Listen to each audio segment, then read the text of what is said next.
Kapatid ni Rene Baterbonia, mamaw din pala maglaro. Sobrang lakas sa ilalim. Mukhang ito na yata ang susunod na Mr. MVP mga boss. Ang batang to ay nagngangalang Renz Baterbonia at siya ay merong edad na 14 to 13 years old. Kung ang kanyang kuya na si Rene ay number 2 ang ginagamit sa kanyang jersey, ang batang to naman mga boss ay number 3 dahil siya ay pangatlo sa magkakapatid. So far ay wala pa tayong nakakalap ng kanyang tunay na height, pero meron akong nakita na mga larawan na kasama niya si Japet Aguilar na merong height na 6'9".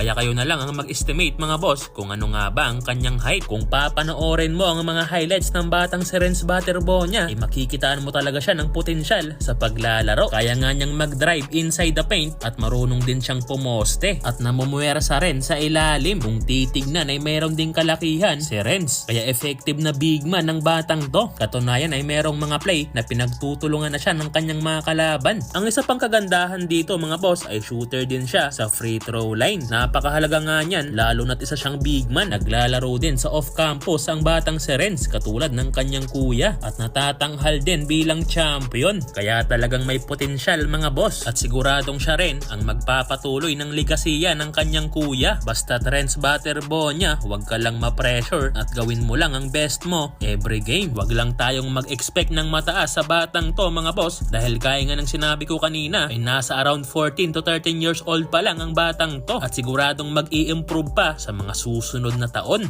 Ito nga't panoorin natin ang mga highlights ni Renz Baterbonia.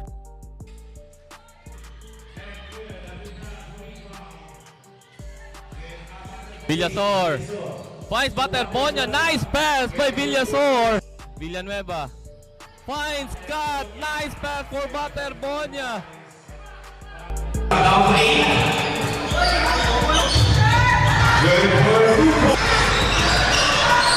Wala rin mawag for Baterbonia. Give for 2 points Baterbonia. Baterbonia drive. Layups good for Baterbonia. Wala rin mawag for Baterbonia sa ilalim. Give for 2 points. Strong power move. Nice drop pass. What a move for Baternueva. Drops the ball. And what a first half for Baterbonia. Beating the defense. Baterbonia and he gets Baterbonia. What a shot by Baterbonia. Finds Baterbonia. Corner. Short.